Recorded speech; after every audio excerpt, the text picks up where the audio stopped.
Assalamualaikum warahmatullahi wabarakatuh. Nama saya Siti Meisya Maulida dari kelas 1A Prodi Industri Pariwisata UPI Kampus Sumedang dengan NIM 2010473. Di sini saya akan memberikan tanggapan saya mengenai Undang-Undang Omnibus Law Cipta Kerja. Pertama-tama saya akan menjelaskan apa itu Omnibus Law.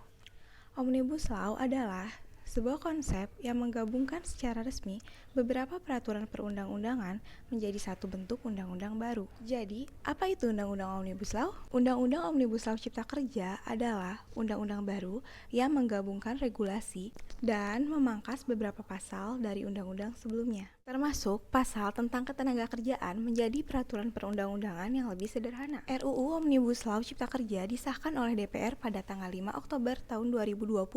Setelah disahkannya undang-undang ini, banyak sekali kontra dari masyarakat. Mengapa? Karena mereka tidak setuju dengan adanya undang-undang ini.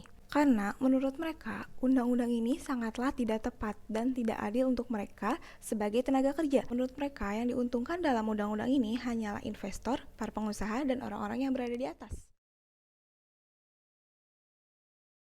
Secara garis besar, saya tidak setuju dengan adanya RUU ini. Mengapa? Karena yang pertama, waktu pengesahan RUU ini sangatlah tidak tepat.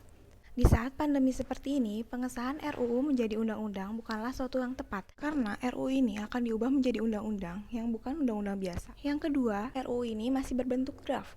Draftnya sendiri ada dua.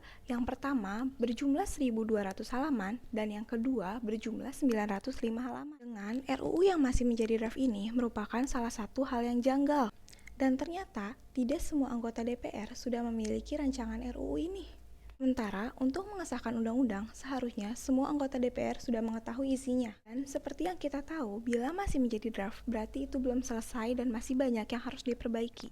Seharusnya, RUU ini disahkan apabila sudah selesai dan sudah matang semuanya. Tidak terburu-buru seperti ini yang menyebabkan banyaknya spekulasi dari masyarakat. Yang ketiga, bila dilihat dari pembahasannya, undang-undang ini banyak pasal yang masih harus direvisi. Mengapa? Karena beberapa pasal yang terdapat dalam RUU Cipta Kerja ini banyak yang tidak sesuai dengan hak buruh, hak tenaga kerja, dan hak lingkungan. Mengapa hak lingkungan juga dirugikan? Karena untuk membuka investor, pemerintah harus mengorbankan lingkungan yang tidak sebanding dengan seharusnya. Jadi, untuk sekarang, saya tidak setuju dengan adanya RUU Cipta Kerja ini.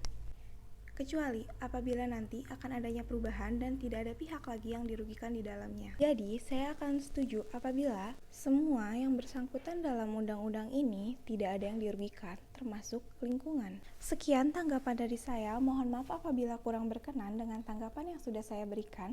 Wassalamualaikum warahmatullahi wabarakatuh.